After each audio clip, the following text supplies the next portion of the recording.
My brother's girlfriend gave my schizophrenic ex-boyfriend private details about my pregnancy, and now my family's mad that I'm cutting her off after he crashed my baby shower claiming the baby is his. This story needs a lot of background to fully grasp how severe everything is, so buckle in. My ex-boyfriend Jake, 27 male, and I, 27 female, broke up a few years ago.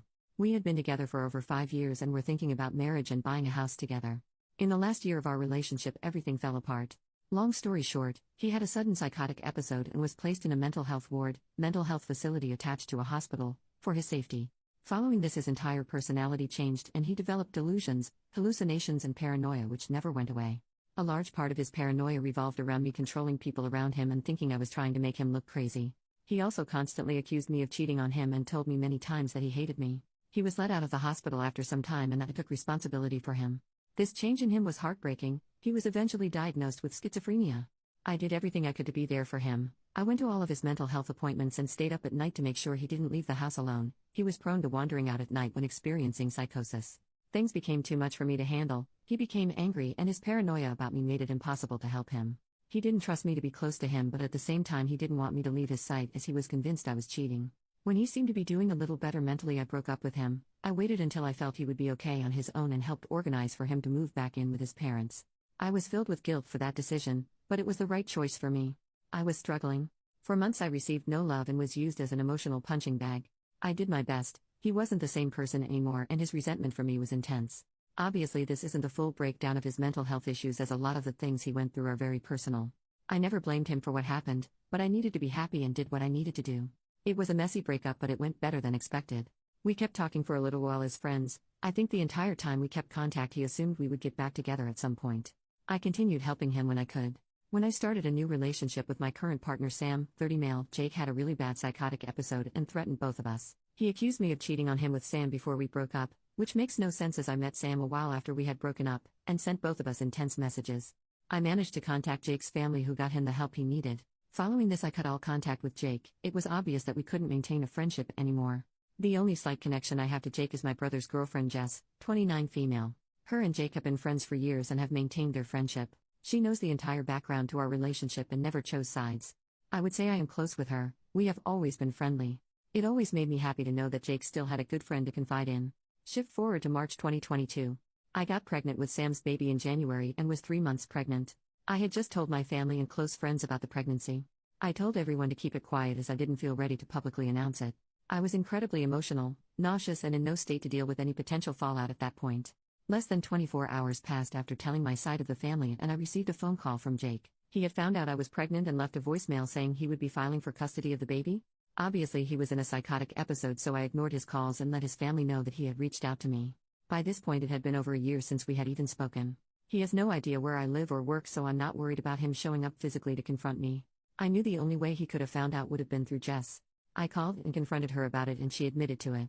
She was extremely apologetic and said she didn't think it would matter. She thought he would be fine with the news and said he deserved to know. I was upset by this, but I hadn't explicitly told her not to tell Jake, so it could have just been a mistake. Even though I told her to tell no one, I bit my tongue to keep the peace. I forgave her but made it very clear that she shouldn't tell Jake any more information about me or the baby, and she agreed it wouldn't ever happen again. I didn't hear anything from Jake for months. Last weekend was my baby shower. Sam and I had the baby shower together. It was more of a party than a traditional baby shower. We hired a function room at a bar and invited 80 people to come celebrate. We were all having a great time until I saw Jake standing at the bar, looking around. I managed to slip away without him seeing me and grabbed security to get him escorted out. The area had been roped off for us as a private function, so I simply told them he hadn't been invited. I watched as security approached him and asked him to leave. He was furious and started yelling, demanding to talk to me before he would leave. Sam and several friends went over to him to try and talk him down, but it only escalated. He screamed at Sam, claimed that he was the baby's real dad and that we had never really broken up. At this point I left to hide in the ladies' room until my mum came to let me know Jake was gone. He had eventually left after a little more screaming. I was mortified and we cut the baby shower short. I couldn't stop crying. It's now been a few days and I confronted Jess. She is the only person who would have possibly told him the location and time of the baby shower. I wasn't as kind on the phone with her this time. She admitted to telling him and apologized, but said how could I keep this a secret from him? I was furious and told her that she would no longer receive any news about me or the baby and that I would cut her out of my life. I'm not proud of it, but I screamed at her. I couldn't believe how irresponsible she had been. It wasn't her news to share. My brother called me after and asked me to forgive her.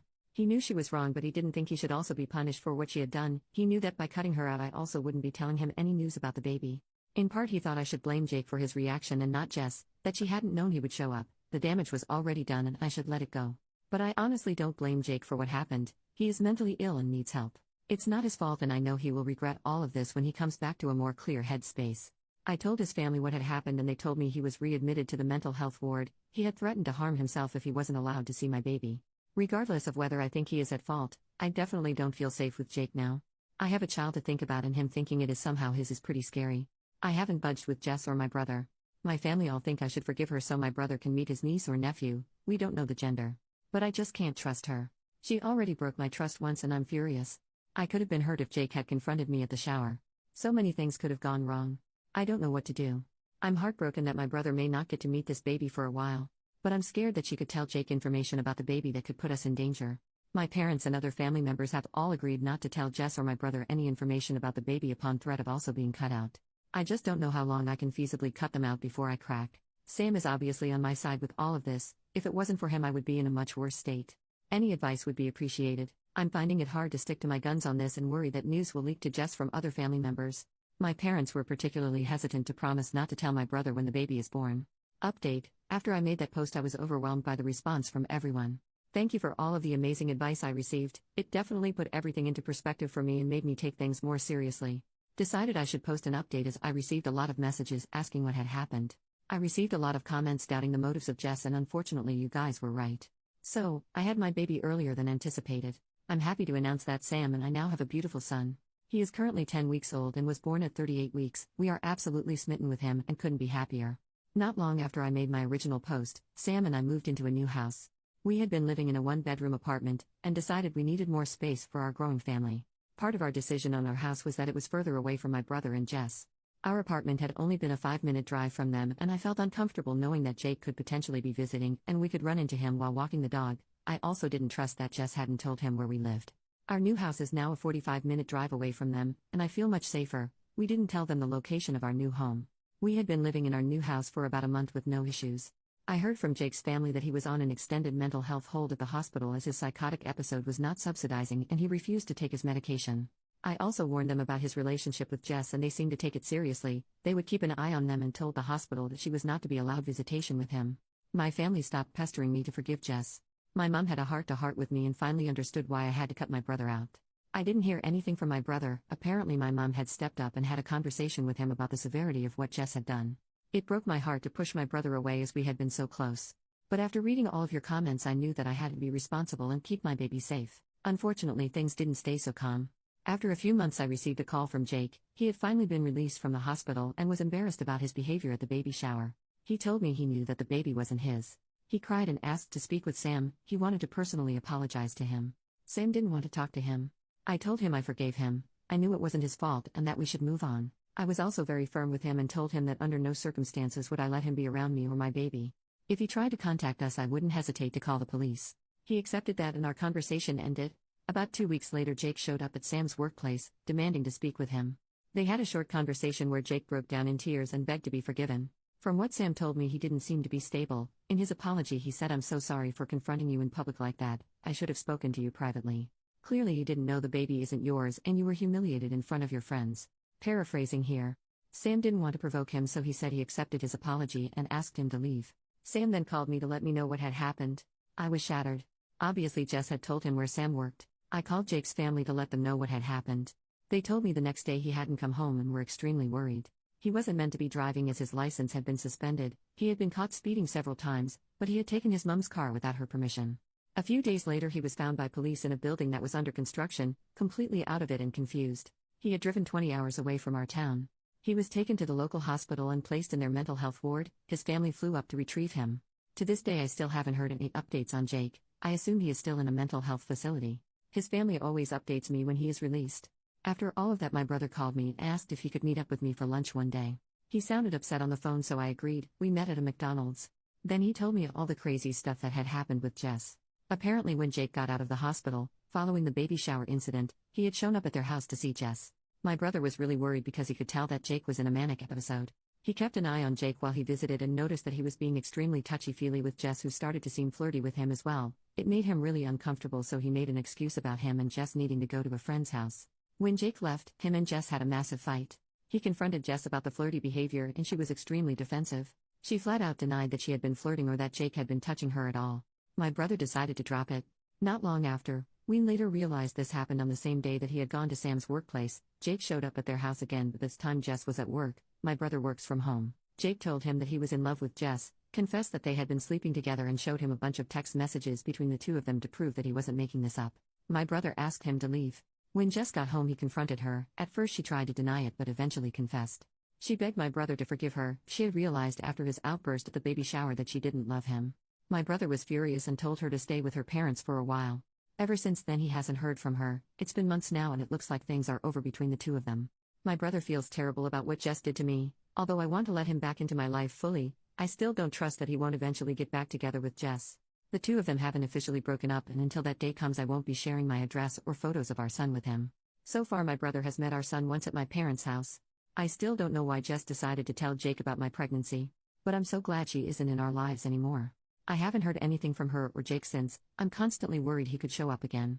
I've developed some strange OCD behaviors after it all, needing to check that all our doors are locked 5 times and touching all of the windows in our house before I can go to sleep. Other than that, things have been peaceful so far, and Sam and I have been able to enjoy our new life as parents. New update. Figured I may as well give an update as I received a lot of messages. So this is for anyone that may pass through and see this. Unfortunately, I don't have great news to share in this update. One good thing, my brother did officially break up with Jess. Our relationship is still strained after what happened, but we are able to talk and be civil now. Also, my life with Sam and our new baby has been amazing. Being a new parent is definitely hard, but I've been loving every second of it. I haven't gone back to work after my maternity leave. Thankfully, Sam makes enough that I can be a stay-at-home mom until I decide I want to go back.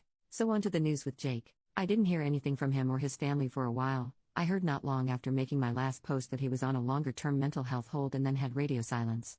I took that to be a good thing. Not hearing from him usually meant he was doing better. About a month ago I received a strange text from Jake at 2 a.m. I didn't see it until the morning. The message made no sense. He was talking about seeing someone who came back from the future, that he was being followed and needed to hide. He mentioned the movie director Christopher Nolan and how he had seen hidden messages in his movies and he was going to win $1 million with numbers that were hidden in his movies. Honestly, I've received similar messages from him before, so I wasn't too put off by it. I took a screenshot of the message and sent it to his sister so she knew he had contacted me. Then I kind of forgot about it. His sister didn't get back to me though, which I did find a bit strange. She normally messaged me back pretty quickly. 2 days later his sister called me. She was crying on the phone and asked me if I had received any other contact from Jake that night. I told her no. She explained to me that Jake had passed away that night. He unalived himself. Only hours after he had sent me that message. He had apparently sent the same message to about 20 people in his contact list. I don't know all of the details, but apparently that night he had managed to steal his mom's car again. She had been hiding her keys from him, but after ransacking the house he had found them. He went on a drive around the city. No one really knows the details of what he was thinking. But he rammed into another car and pushed them off the road. They slammed into a tree. Thankfully they weren't majorly injured. I later found out it was a young 17-year-old couple in the car. It was a hit and run. He apparently sped up behind them on a quiet road, hit them from the back and sped off. It was all caught on a dash camera. With the timeline we have, it seems he sent his message to everyone only 15 minutes after the accident. About 3 hours later he had passed away. I won't be sharing the details of that. His funeral happened and I decided not to go. With my complicated relationship with Jake, it just didn't feel right to me. One weird thing, Jess went to the funeral. I only know because she took a selfie crying at the funeral and posted it on Instagram with a caption preaching that we need to do more about mental health and supporting people. I was disgusted. It was incredibly hard to hear what had happened. I'm still processing it all.